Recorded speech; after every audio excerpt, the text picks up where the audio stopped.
capítulo 4, verso 14.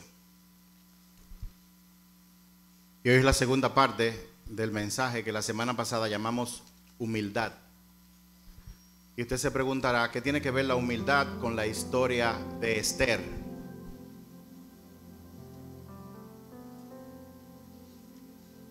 Y quiero hacer un pequeño recuento de lo que significa la palabra humildad. La palabra humildad viene de la palabra hebrea anabat, A-N-A-V corta A-H. Y esa palabra tiene una composición de vocablos que tienen su significado. En la palabra anabat, la letra A representa la palabra ajin, A-Y y latina N, ajin, que significa ver y oír. Ver para entender con inteligencia y oír con la intención de obedecer. También ese vocablo significa abad, que significa servir. En pocas palabras, una persona humilde es una persona cuya vida es para servir a los demás, busca ver para entender y escucha lo que Dios dice con la intención de obedecerlo.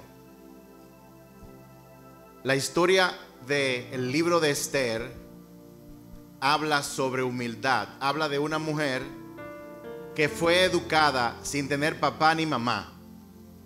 Ella era huérfana. Ella fue criada por su primo hermano Mardoqueo, que por la diferencia de edad se convirtió como en una figura paterna. Esther, como todos ustedes saben, por cosas de la vida, llegó a ser elegida reina. Ella participó en un concurso de belleza y fue elegida reina del rey Jerjes. Pero aún habiendo llegado a ser reina y tener todos los privilegios que una posición así le da a una persona, ella fue humilde en el sentido de que ella cumplió con el propósito para el cual Dios la había llamado. Eso es un resumen de la palabra humildad. Pero antes de eso, yo quiero hacer un paréntesis. Como abuelo y como papá, yo he podido aprender el trabajo que da uno alimentar a un bebé recién nacido. Es trabajoso lidiar con ellos cuando gritan, cuando se mueven, cuando hay que atenderlos, sobre todo cuando van creciendo, que ya comienzan a ponerle la mano a todo, ya se salen fácilmente de la silla o de la cuna. Es algo muy laborioso. Pero si hay algo laborioso con eso, es enseñarle a un bebé a comer. Y yo no estoy hablando de beber leche, porque los bebés vienen como con esa programación ya hecha. Ellos se pegan del seno de la madre o se pegan de una botella de leche y la succionan. Por supuesto que cuando un ser humano come hay alimento líquido de bebé y comida sólida. Y llega un momento, por ejemplo, como le llegó a Daniel, nuestro primer nieto. Cuando cumplió 6 meses, él fue al médico y el médico dijo: ya él puede comer de todo. Todo lo que ustedes comen, él puede comerlo. Y ahí empezó entonces una tarea de darle un alimento un poco más sólido. ¿Por qué? Porque si Daniel se queda solamente con la leche, su cuerpo no iba a poder seguir desarrollándose, iba a seguir creciendo como se necesita que crezca. Y ahí están los videos de cuando estaban tratando de darle una avena, le estaban dando un puré de auyama y tantas cosas. Ahora bien, ya a los 6 meses, cuando uno le pone el biberón a Daniel, él lo agarra y lo sostiene con sus 2 manos. Y usted lo puede soltar. Pero llegado el momento, él va a ir creciendo todavía más. Y llegará el momento en que el tiempo de darle la comida cesa. Y él tiene que aprender a comerse su propia comida. ¿Cuántos están siguiendo? Pero llegado el momento, cuando él llegue a la edad de nuestros hijos, Marco, Jason, etcétera, ya ellos no se comen el alimento necesariamente que se le prepara y se le pone en la mesa. Cuando su mamá y yo no estamos ahí, ellos saben ir a un lugar, coger cosas, preparar su propio alimento y comérselo. Todo ser humano tiene que pasar por ese proceso. Primero es alimentado con leche, luego se le introduce a lo sólido. Luego el siguiente paso es que aprenda a comer por sí mismo. Luego el siguiente paso es que aprenda a prepararse sus propios alimentos para que se siga alimentando. El problema es que hay muchas personas dentro de la iglesia que no han crecido ni crecen de manera espiritual. ¿Por qué? Porque se han mantenido solamente en la leche, se han mantenido simplemente en el alimento suave de una palabra que promete bendiciones, de una palabra que dice Dios te va a bendecir, de una palabra que le dice tu problema tiene solución, y eso es lo único que a la gente le gusta escuchar, la leche con el sabor a fresa y la dulzura del azúcar que tiene. Y es muy fácil quedarse ahí porque eso es agradable al paladar. ¿Quién con un problema o una situación no se siente bien cuando tiene un problema y escucha Dios está contigo? ¿Cuántos saben que Dios está con usted? Esa es la realidad. Pero también hay otra realidad, de que hay un alimento que no es leche, que es más sólido, que tiene nutrientes, que tu cuerpo necesita. Asimismo, en la palabra hay información, hay alimento que tú necesitas espiritualmente para tú crecer. Porque ¿qué sirve que tú comas si no te alimentas? Por ejemplo, en estos días, ¿dónde están los médicos de aquí? A ver, ok, los zapatos van a venir por ahí. Médicos, ok, 2 médicos allá atrás. En estos días me pusieron en un tratamiento de Esomeprazol, que es una bebida, algo que usted come y cuando entra en el estómago le crea una protección. Pero como yo soy muy curioso, yo comencé a leer. Y oigan lo que dice, que ese medicamento suspende, desactiva las bombas de protones que crean a nivel celular en el estómago el ácido clorhídrico. Es un ácido que es el que hace que cuando su alimento llega, lo destruye para que usted pueda absorberlo. Y yo digo, wow, yo como me bebo una pastilla de eso, como y no me da el reflujo gástrico que le da a muchas personas. Pero oigan lo que dice. El consumo excesivo de ese medicamento hace que se produzca poco ácido clorhídrico, y en lo que eso se traduce es que usted come mucha comida, pero el cuerpo no puede absorber los nutrientes porque el ácido no está haciendo su trabajo. Hay cristianos en la iglesia, y yo le pido a Dios que usted no se distraiga escuchando esto, porque esto te puede estar pasando a ti, que vienen a la iglesia y reciben el puré de papa que servimos desde acá. Es sólido, toma, cómetelo. Se lo comen, pero es posible que tú no estés absorbiendo los nutrientes. ¿Por qué? ¿Por qué es posible que tú no estés absorbiendo los nutrientes? Porque hay otras cosas que tú estás ingiriendo en el día a día que bloquean que tú absorbas lo que Dios está diciendo desde acá. También este paréntesis tiene que ver con que tú eres el responsable de abrir la puerta para que cuando de aquí se está sirviendo la comida, tú puedas recibir algo que transforme, que contraste, que haga un llamado a la atención a tu corazón. La intención de la predicación de la palabra, del alimento, es alimentarte, nutrirte, es romper.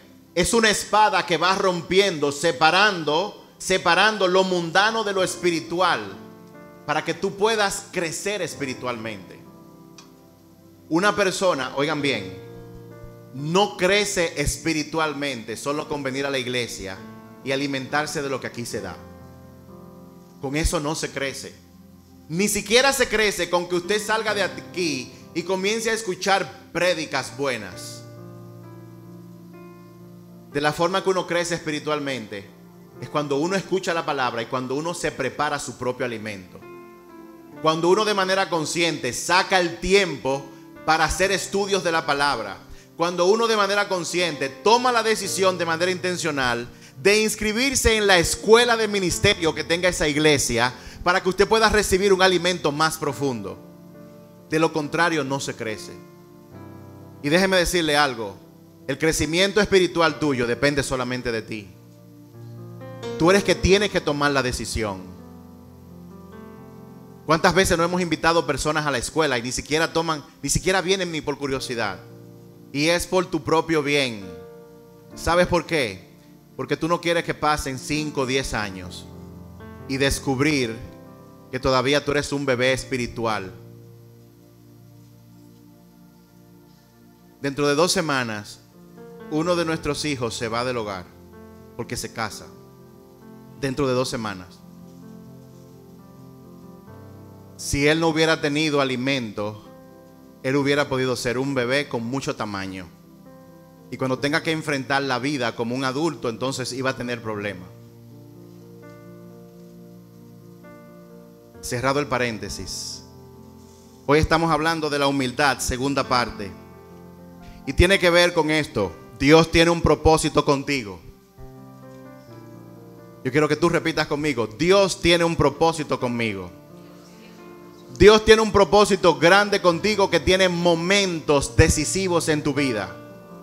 Dios nos lleva de gloria en gloria, nos lleva de etapa en etapa. Y hay etapas en tu vida donde van a pasar acontecimientos que van a producir un cambio de dirección en tu vida. Tú eres responsable de todo lo que tú ves y todo lo que tú oyes. Tú eres responsable de lo que tú vas a hacer con esto que se está predicando y con todo lo que se ha enseñado aquí en esta casa. Tú eres responsable de hacer los cambios. Y los cambios solamente se hacen cuando tú tomas decisiones. Nadie puede cambiarse a sí mismo. La palabra de Dios nos cambia cuando yo tomo la decisión, cuando ella llega a mi vida y confronta un área y yo puedo decir, es verdad, yo soy una persona orgullosa. Es verdad, yo soy una persona cuyo Dios es el dinero, cuyo Dios es el trabajo, cuyo Dios es el afán. Es cierto. Hasta que una persona no enfrenta eso y lo admite y se arrepiente, el cambio no puede ocurrir. Y de eso es que habla la palabra. De someterse a Dios significa que cuando la palabra te confronta, tiene que haber un reconocimiento. Y lo grande es que tú tienes un propósito divino, grande, importante, que Dios tiene contigo. Y tiene que cumplirse. Cuando tú llegues delante del rey y él pida cuentas, porque déjame decirte algo. Déjeme recordarle algo. Todo el que está aquí va a morir en algún momento. Cuando usted muera, nada de lo que usted tiene materialmente se lo va a poder llevar. Cuando usted muera, usted va a participar de un juicio. Eso dice la palabra. Y en ese juicio usted va a estar delante del rey, delante de Jesús. Y en ese juicio Él te va a pedir cuenta de todo lo que puso en tus manos. Y te va a pedir cuenta para ver si tú con lo que Él te dio hiciste lo que tú tenías que hacer de acuerdo al propósito que Él diseñó para ti. La salvación es gratis. No hay nada que tú puedas hacer para ser salvo. Pero una vez salvo, el lugar que tú vas a ocupar en el reino de los cielos va a depender de tus obras. Porque la palabra dice que nosotros fuimos creados para adorar a Dios y para hacer toda buena obra. Tus obras aquí en la tierra, motivada por la fe y la obediencia y la guía del Espíritu Santo, es lo que va a determinar el lugar que tú vas a ocupar allá arriba. Y Él va a pedir cuentas. Pero ojo, Dios no te va a pedir cuenta necesariamente por lo que tú hagas, sino por lo que Él te mandó a hacer, si tú lo hiciste o no. En pocas palabras, si Dios te mandó a predicar la palabra y tú lo que estás es simplemente haciendo misiones y no predicas la palabra, Dios te va a pedir cuenta por eso. Si Dios te trajo para que tú levantaras hijos solamente y los instruyeras en la palabra y no hicieras más nada, y tú te la pasas fuera de tu casa haciendo otras cosas y dejas los hijos relegados, Dios te va a pedir cuenta por eso. Con temor yo le pregunto al Señor, ¿realmente tú me llamaste como pastor, me llamaste a hacer esto que yo estoy haciendo? Y yo estoy convencido 100% de que así es. Y Él me va a pedir cuenta por esto. Y me va a juzgar doble por encima de todo el que está aquí. ¿Saben por qué? Porque la palabra dice que el que quiere obispado buena cosa quiere, pero que tenga cuidado porque será juzgado más severamente. Dios tiene un propósito contigo. La primera pregunta, ¿sabes tú cuál es ese propósito? Dios te ha puesto en un lugar para que tú seas influencia para el reino de los cielos. ¿Qué tú estás haciendo en el lugar de influencia tuyo en este momento para que el reino de los cielos sea establecido? Y el reino de los cielos se establece cada vez que personas que no conocen de Jesús vienen a sus pies. ¿Qué tú estás haciendo? Y en la historia de Esther, que hablábamos el domingo pasado, hoy vamos a ver solamente 2 capítulos, no enteros, pero vamos a ver algunas lecciones de esos 2 capítulos. En Esther capítulo 4, verso 14, dice lo siguiente. Esto es Mardoqueo hablándole a Esther después que el edicto había sido dado. Después de que el rey había aprobado que iban a matar a todos los judíos, entonces Mardoqueo le mandó a decir a Esther que ella tenía que hacer algo, tenía que ir delante del rey. Y ella le dijo no.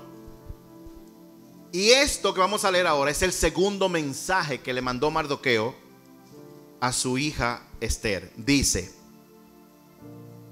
si te quedas callada en un momento como este, el alivio y la liberación para los judíos surgirán de algún otro lado, pero tú y tus parientes morirán. ¿Quién sabe si no llegaste a ser reina precisamente para un momento como este? La prédica de hoy se llama Para un momento como este. Y tiene que ver cómo yo sé cuál es mi momento. En el propósito de Dios tenemos muchos momentos, pero siempre hay momentos grandes donde nosotros tenemos que tomar decisión. ¿Cómo yo sé? ¿Cómo saber cuándo es el tiempo de Dios para yo hacer algo? ¿Cómo yo lo sé? Vamos a sacar algunas cosas de este texto que la vimos muy por encima la semana pasada. Bueno, lo primero es que siempre se presenta un problema. Y en el verso 1 del capítulo 3 vemos cuál es el problema. Dice el verso 1 del capítulo 3: tiempo después el rey Jerjes ascendió a Amán, hijo de Amedatá, el agageo, lo puso por encima de todos los demás nobles y lo convirtió en el funcionario más poderoso que había. En pocas palabras, el primer problema que se presentó fue que un hombre que estaba totalmente en contra del propósito de Dios fue puesto en autoridad. ¿No le ha pasado a usted así muchísimas veces que usted llega, está en su trabajo y de repente usted dice todo va bien, estamos orando, estamos haciendo un devocional y de repente cambian el supervisor y ponen uno que no solamente no cree en Dios, sino que odia a todos los cristianos? ¿Qué le ha pasado eso? Como que le cambia las reglas del juego. Eso siempre pasa.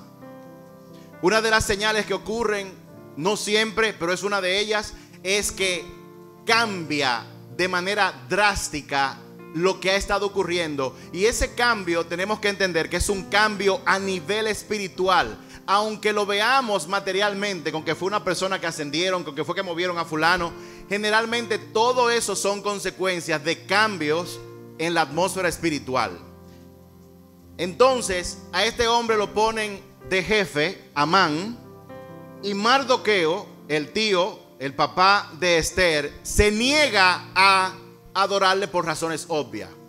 Él no puede postrarse delante de nadie, solamente delante de Dios, y él se niega. Y ustedes ven como en los versos siguientes la gente comienza a hablarle, pero tú tienes que arrodillarte, y él dice que no. Y entonces llega el chisme donde Amán, y él le dice: yo no me voy a arrodillar porque yo soy judío. Y en ese momento Amán toma una decisión, y la decisión que tomó fue no solamente deshacerse de Mardoqueo, sino de todos los judíos. Miren algo aquí muy interesante. La semana pasada hablamos de eso. Amán era descendiente del rey Agag.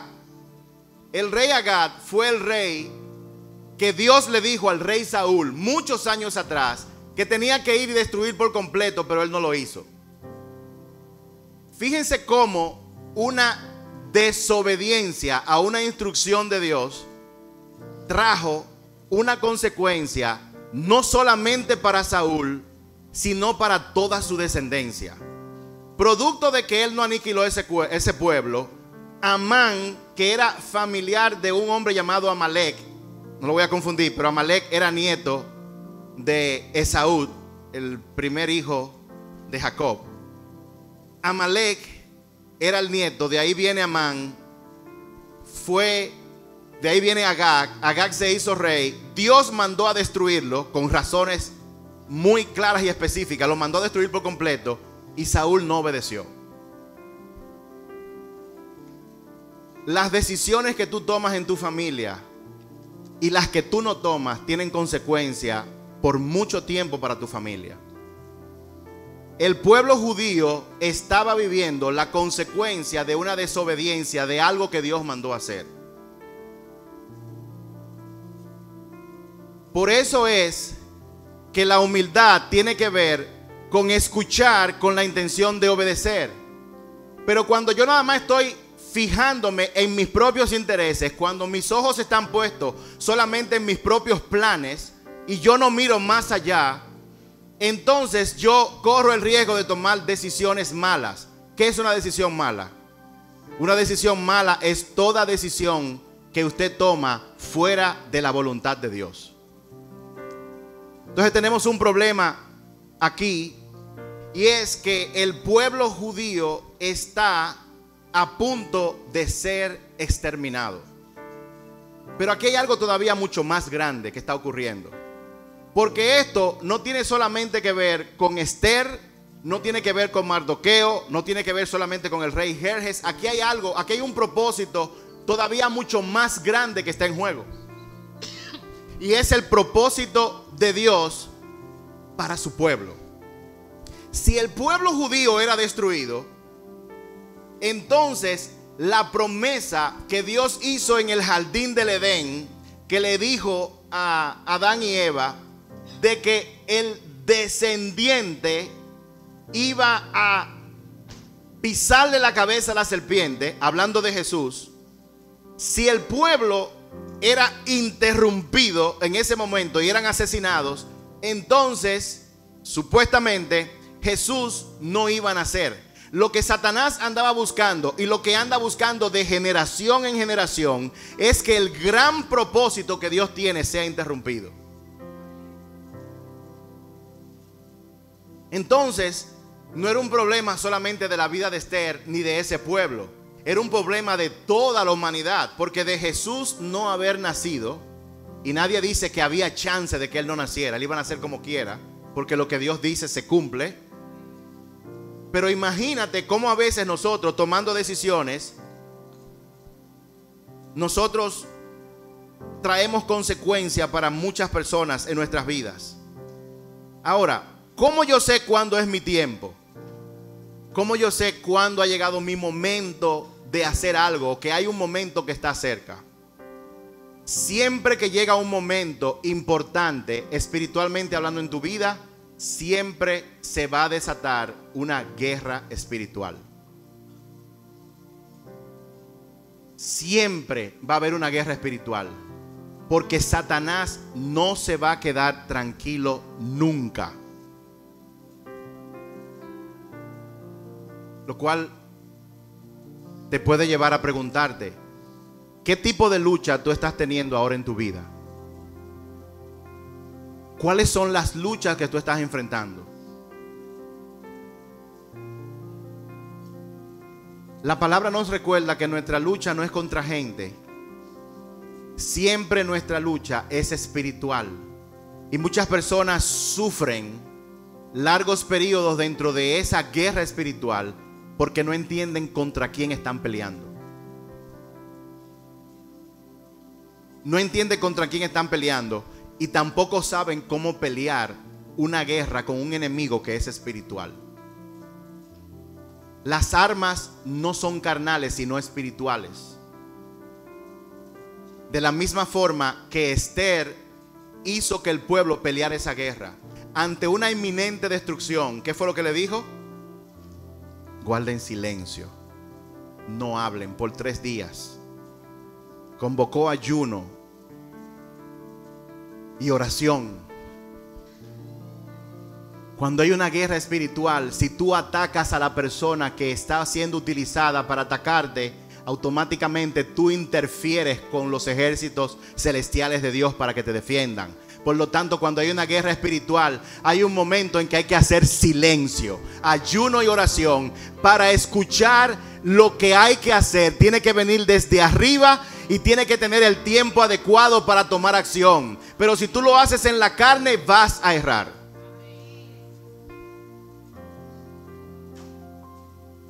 Ataque, silencio, ayuno y oración. ¿Para qué? Para recibir la instrucción de lo que tú debes hacer.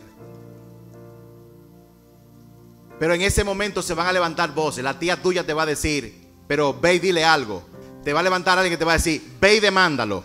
Se va a levantar alguien que va a decir, ve y siéntate, reúnete y dile esto, esto y aquello. Muchas voces siempre se van a levantar para que tú actúes no de acuerdo al plan de Dios, sino de acuerdo a tu propio entendimiento. Siempre que llega el momento, un momento en tu vida importante, se desata una guerra espiritual. ¿Cuántos están aquí? Siga callado, no se preocupe. David tuvo que enfrentar a Goliat antes que ser rey. Dios le dijo, tú eres rey. Pero él tuvo que enfrentar a Goliat. Pero antes que enfrentar a Goliat de frente, tuvo que enfrentar otros gigantes. Tuvo que enfrentar el gigante de la opinión de su familia. Tuvo que enfrentar el gigante de la persecución que vino después. Tuvo que enfrentar el gigante de los ataques del enemigo que le decía, no, tú di que no eres rey, ¿qué tú haces metido en esta cueva? Siempre hay una guerra espiritual que hay que luchar primero. La guerra espiritual siempre viene antes del propósito espiritual, pero todo siempre, óyeme, todo siempre, lo que te ocurre a ti, la guerra y tu propósito, el cumplimiento de tu propósito, siempre es para beneficio de otra persona, no para ti.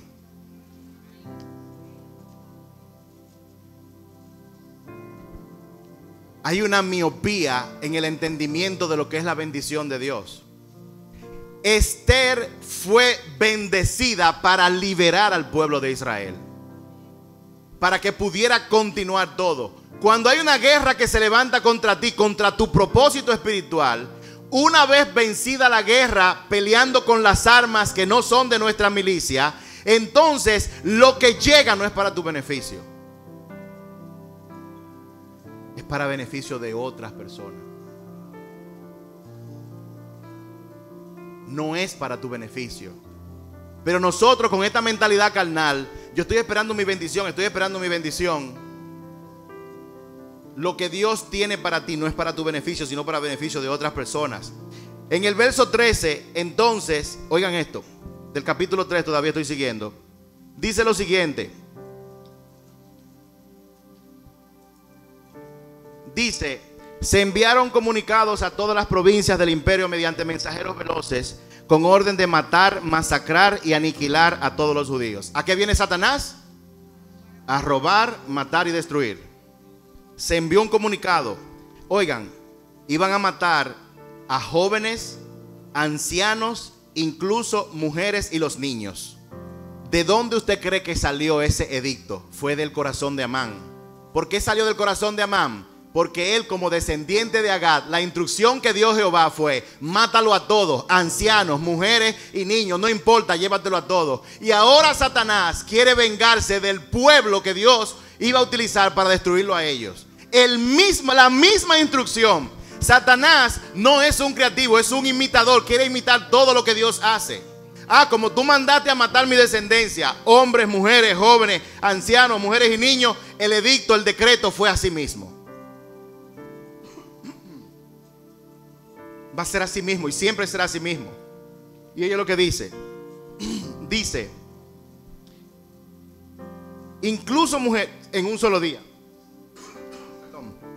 El plan estaba programado para el 7 de marzo del año siguiente. Oigan esto.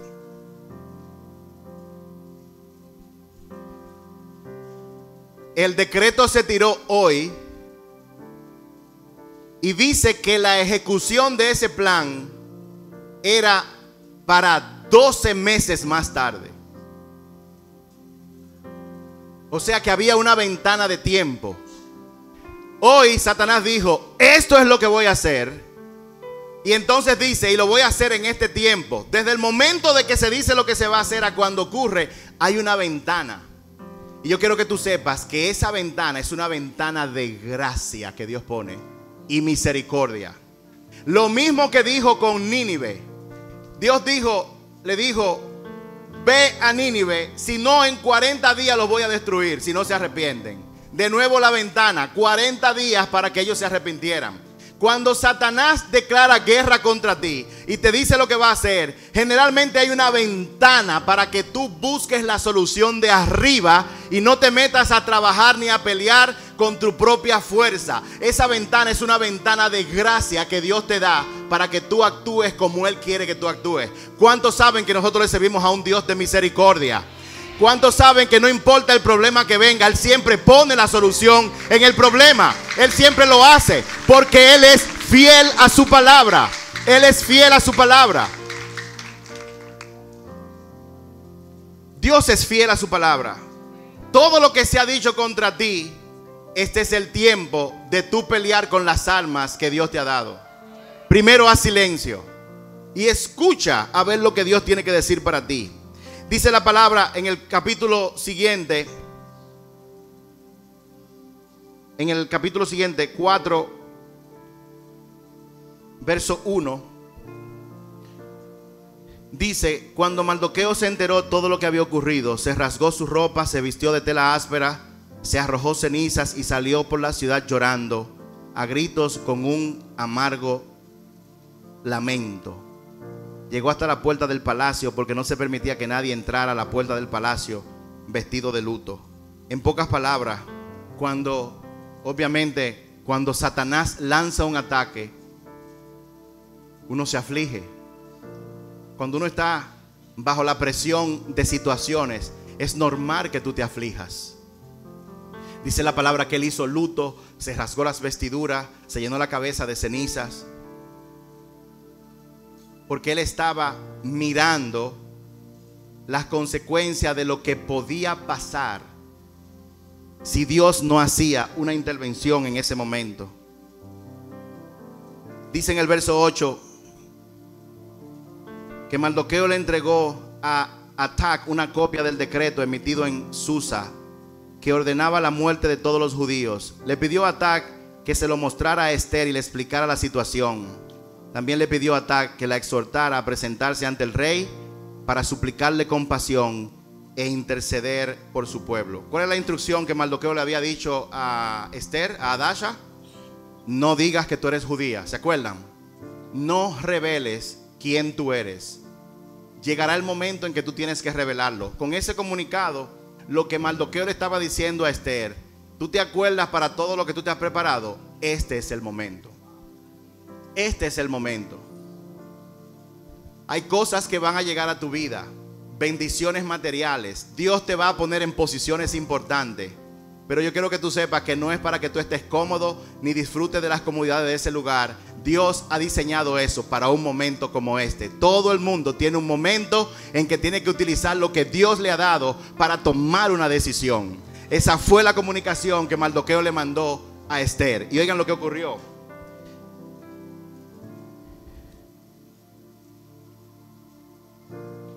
Ella le ordenó a Atac que volviera donde Mardoqueo y le diera el siguiente mensaje. Y esto fue lo que respondió ella. Ella le dijo: todos los funcionarios del rey, incluso la gente de las provincias, saben que cualquiera que se presente ante el rey en el patio anterior sin ser invitado está condenado a morir. A menos que el rey le extienda su cetro de oro y el rey no me ha llamado a su presencia en los últimos días. Tú sabrás que es el tiempo de Dios para que tú hagas algo cuando Dios te da una posición de influencia. Cuando Dios te da una posición cuya naturaleza te permite a ti hacer cosas que normalmente tú no podías hacer antes. Yo no sé si tú, por ejemplo, estudiaste medicina y ahora Dios te ha puesto como jefe de un departamento de medicina en una clínica. Yo no sé si Dios te dio el talento de ser ingeniero para que en un momento determinado tú estés a cargo de una obra grande. O tú eres músico, o tú eres pastor, o tú eres adorador, o tú eres alguien que está en el gobierno, en el Senado, en el Congreso, o eres el vicepresidente, o quién sabe, de esta casa sale un presidente o una presidente de esta nación. Tú sabrás que llegó el momento también cuando se desata una guerra espiritual que se encuentra y te encuentra a ti en una posición de influencia. Puede ser que tú hayas salido de un barrio y te criaste con mucha precariedad, pero ahora tú estás en una posición donde ganas más dinero. El que gana dinero también tiene influencia. ¿Cuántos saben eso? ¿Cuántos saben que el que tiene dinero tiene influencia? Tú sabrás que eso ocurre. En pocas palabras, lo que Esther le dijo a Mardoqueo es: oye, lo que tú me estás pidiendo a mí atienta contra mi vida. Lo que tú me estás pidiendo a mí es que yo ponga, que yo arriesgue todo lo que yo he conseguido hasta ahora. Lo que tú me estás diciendo a mí es que yo haga algo que me cueste mi puesto. Lo que tú me estás pidiendo a mí es que haga algo que atente contra mi negocio. Lo que tú me estás pidiendo a mí es algo que es peligroso, muy peligroso. Y ese fue el mensaje que se le devolvió a Mardoqueo, al cual él le respondió con el verso con el que iniciamos hoy. Si te quedas callado en un momento como este, si tú en un momento sabes lo que tienes que hacer y no lo haces, también es pecado, dice la Biblia.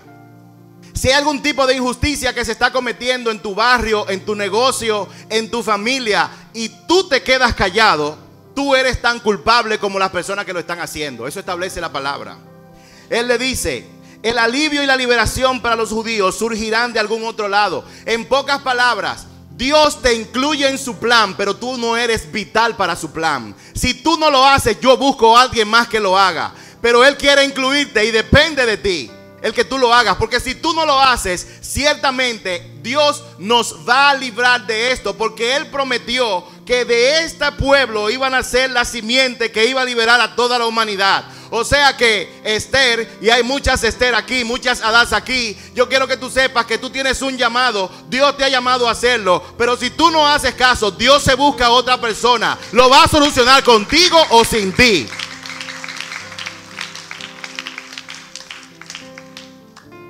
Es que yo estoy esperando el tiempo de Dios, y el tiempo de Dios pasándote por delante.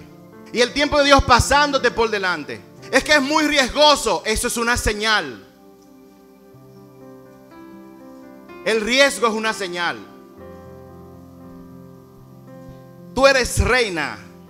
Le dijo: ¿quién sabe si no llegaste a ser reina precisamente para un momento como este? Tú no eres reina para disfrutar de los privilegios y placeres. Tú no eres reina. Tú no estás en la posición que tú estás solamente para conocer gente importante aquí. Dios te ha puesto en la posición que tú estás para un momento como este, para un momento decisivo, para un propósito que tú puedes cumplir. Y si tú lo cumples, muchas personas van a ser beneficiados. Pero es nuestra mentalidad de pensar solamente en mí mismo que nos hace a veces apartarnos de lo que Dios tiene para todos nosotros. Y el término bendición se ha prostituido y tenemos un problema. ¿Cuántos de ustedes han dicho en algún momento: Dios, dame mi bendición? ¿Cuántos de ustedes no han dicho eso? ¿Ok? Dame mi bendición es una expresión, póngale atención a esto. Dame mi bendición es una expresión completamente errada porque le falta algo. La bendición es una bendición real cuando puede fluir a través de ti y no solo hacia ti. La bendición bíblica real es aquella que puede fluir a través de ti y no solamente hacia ti. En pocas palabras, si es algo para solamente tu beneficio, no es una bendición de Dios. Es una bendición cuando es algo que viene a ti y pasa a través de ti para que otros sean beneficiados. Así que la próxima vez que tú le pidas a Dios, dame mi bendición, es dame tal bendición, porque si tú me das tal bendición, entonces yo voy a hacer esto, esto y aquello. Y generalmente son cosas que Él ha puesto en tu corazón que tú tienes que hacer por otras personas.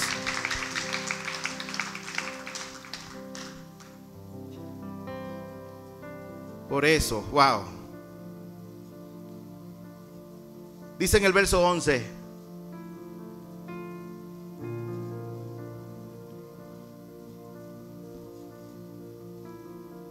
Dice en el verso 11. Ella habla del riesgo que implica presentarse delante del rey. Y la verdad es que eso nos pasa a todos. Mientras más grande es el riesgo, más grande es el propósito. Mientras más hay que perder, mientras más está en juego, más grande es el impacto del propósito que Dios tiene para tu vida. Pero Dios te ha creado para un tiempo como este. Y hacerlo, cumplirlo, requiere de un riesgo que se toma en fe.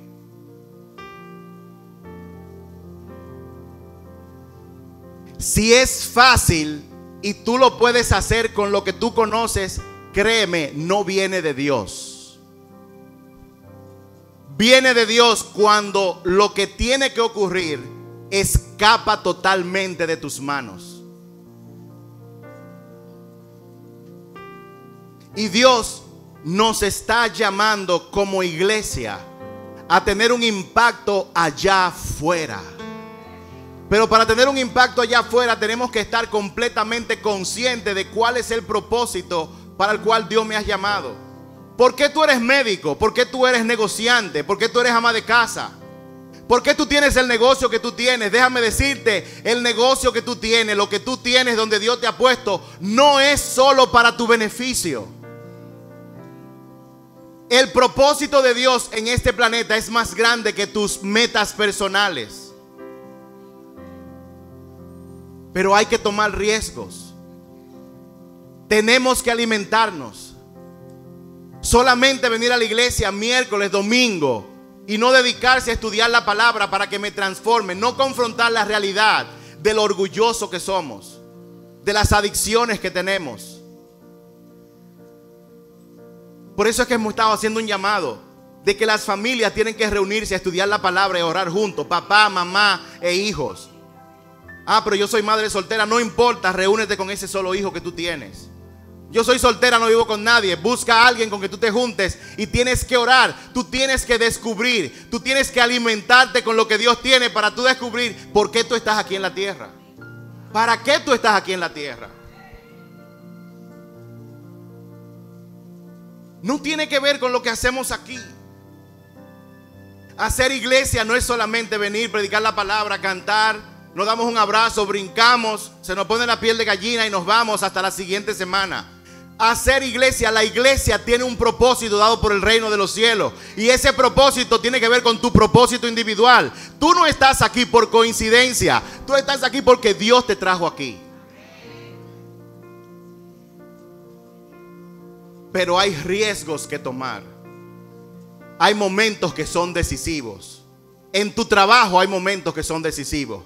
En la universidad hay momentos que son decisivos. En el Congreso hay momentos que son decisivos. En el consultorio hay momentos que son decisivos. En la reunión de tu trabajo hay situaciones que son decisivas.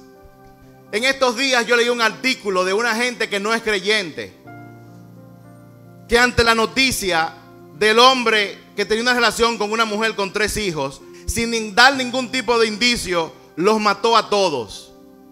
Y luego lo cogieron preso y no tuvo ningún tipo de expresión de arrepentimiento. Hubo una persona, y la citaron en la prensa, que decía: ¿y dónde está la iglesia? ¿Dónde está la iglesia? ¿Dónde están los discípulos de Jesús?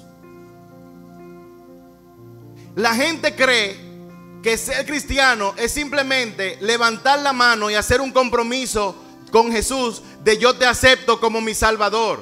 Si tú aceptaste a Jesús como tu Salvador, tienes que aceptarlo como Señor. Salvador te salva, pero como Señor significa que Él gobierna tu vida, que Él te dice lo que tú tienes que hacer todos los días.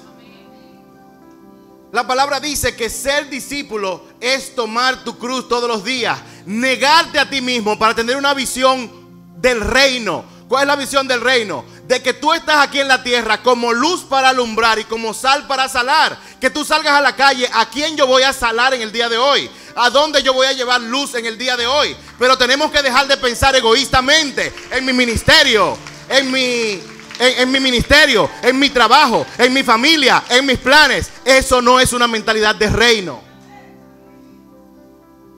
Eso no es una mentalidad de reino. Y encima de todo eso, usted lo acompaña con algo que dice la palabra, que la lengua tiene poder.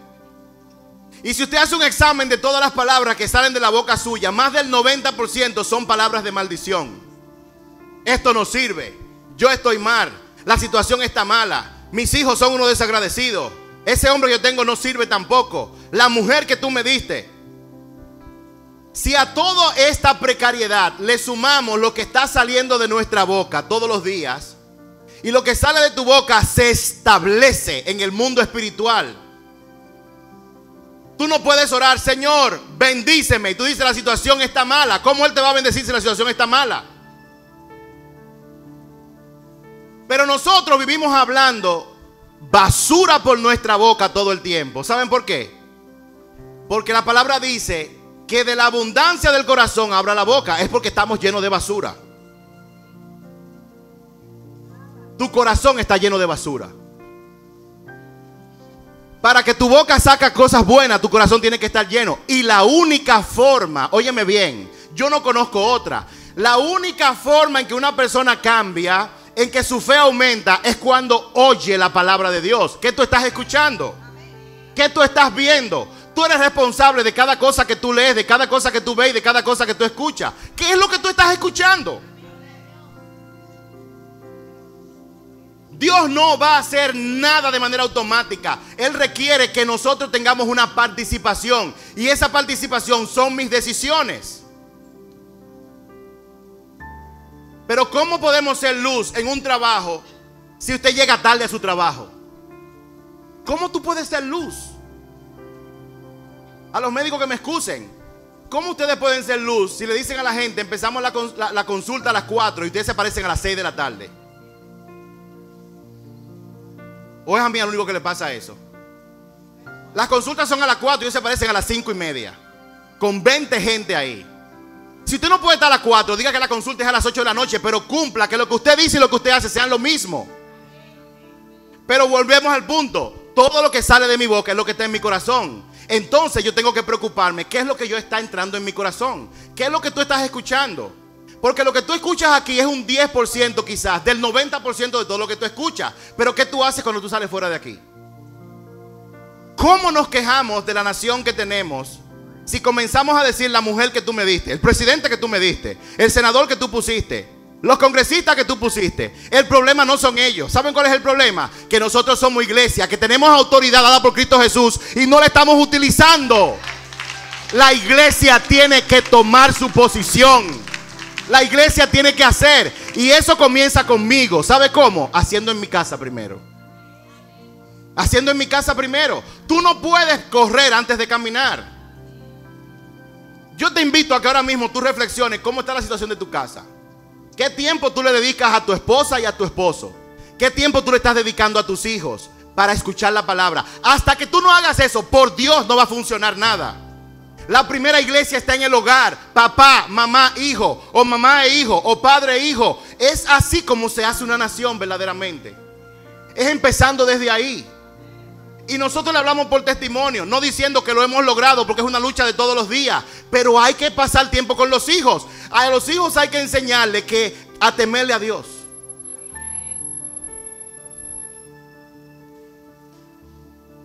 ¿Cómo yo puedo llenar mi corazón de cosas para que mis palabras salgan?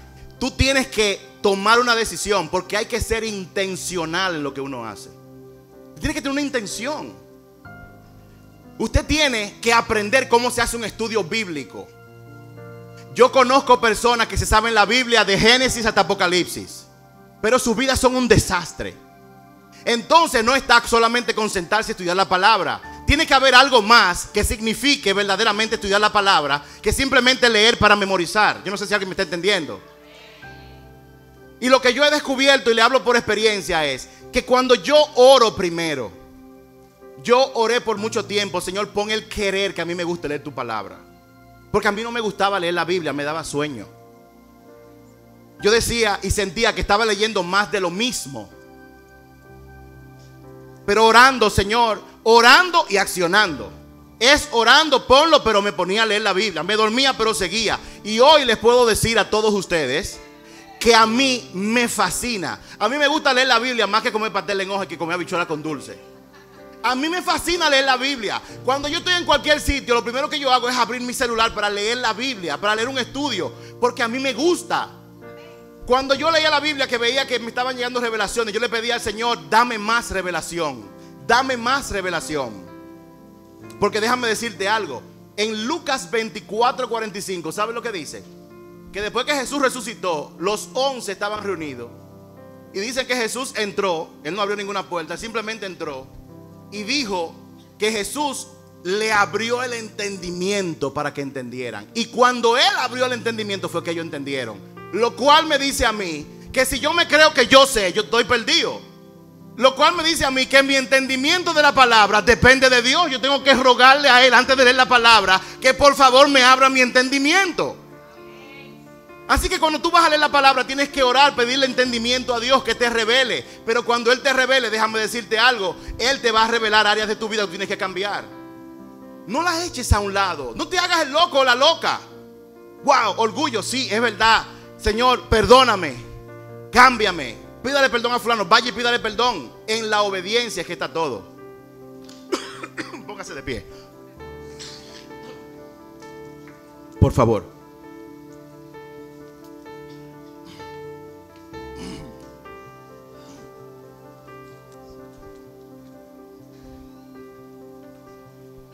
Dice el verso 16 del capítulo 4 del libro de Esther. Ella dijo: ve, reúne a todos los judíos que están en Susa y hagan ayuno por mí. No coman ni beban durante 3 días, ni de noche ni de día. Mis doncellas y yo haremos lo mismo. En pocas palabras, no mandes a hacer. Tú no estás dispuesto a hacerlo tú también. Entonces, oiga lo que ella dijo. Entonces, aunque es en contra de la ley, entraré a ver el rey. O sea, yo voy a hacer lo que tengo que hacer, pero no sin antes yo consultar al de arriba. No sin antes recibir por medio de la oración y el ayuno la instrucción que yo necesito. Y dice: si tengo que morir, entonces yo moriré. Cuando el resultado está garantizado, nosotros siempre damos paso. Pero cuando no sabemos, entonces nos llevamos de miedo, y ahí es que se requiere la fe. Mientras más grande la incertidumbre, más grande es el propósito. Mientras más grande es el propósito, más miedo te va a dar el paso. Si tengo que morir, moriré. Cierra tus ojos. Todo se resume en la obediencia. Todo se resume en la obediencia. Todo se resume en hacer lo que Dios dice. Todo se resume en que tu comportamiento con los hombres, en tu trabajo, en tu día a día, tú actúes como un hijo o como una hija del reino, de acuerdo a lo que él dice. Pedro, Jesús le dijo, ven, y él dio el paso. Y aunque sea 1 o 2 pasos, la Biblia no lo dice, él caminó sobre las aguas. El pueblo dio un paso y caminó sobre tierra seca cuando se abrió el mar rojo. Y si tengo que morir, pues entonces que muera. En pocas palabras, cuando el propósito es grande, el resultado final nada más lo conoce Dios. Si va a funcionar o no, eso está en las manos de Dios, no en la tuya. Pero si tú no hablas, si tú no actúas en este tiempo, Él va a elegir a alguien más. Dios te creó para un momento como este.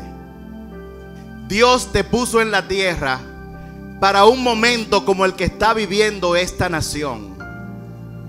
Y Él te dice, tu vida no es insignificante. Yo te he dado un propósito, pero es un propósito de algo que es mucho más grande que tú, que es más grande que tu carrera, es más grande que tu profesión, es más grande que tu negocio, es más grande que tu familia. Tiene que ver con la instalación del reino de los cielos en este planeta. Y Él te creó a ti para ese gran propósito.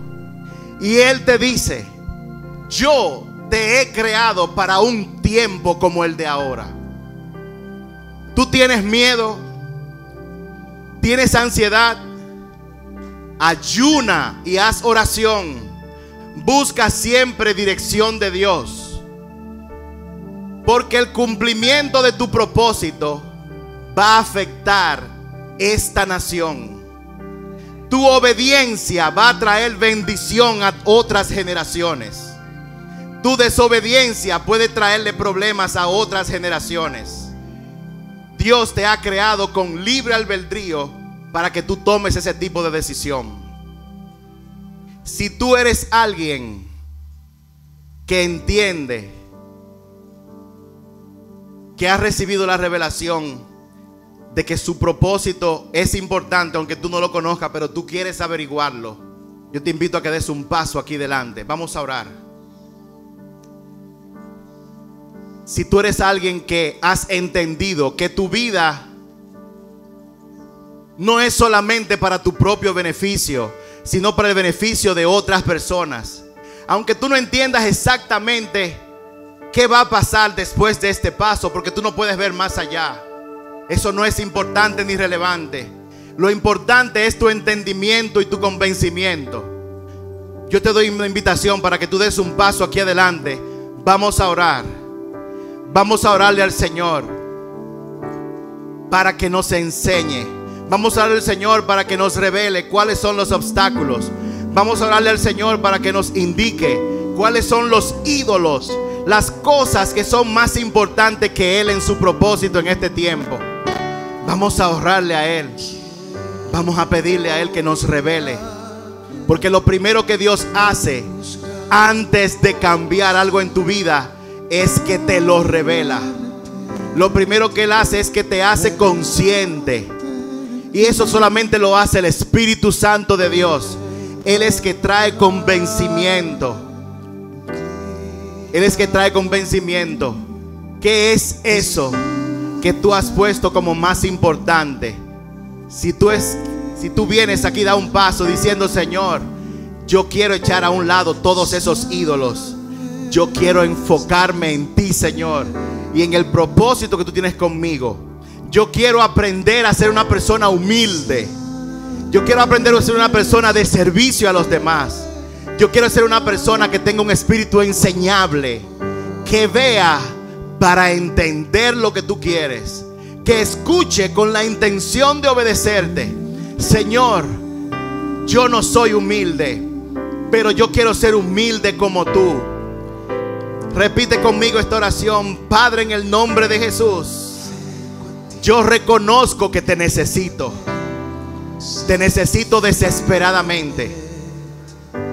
Hay orgullo en mi corazón. Yo quiero ser una persona humilde y mansa como Jesús. Hay comportamientos en mí que yo sé que no te agradan,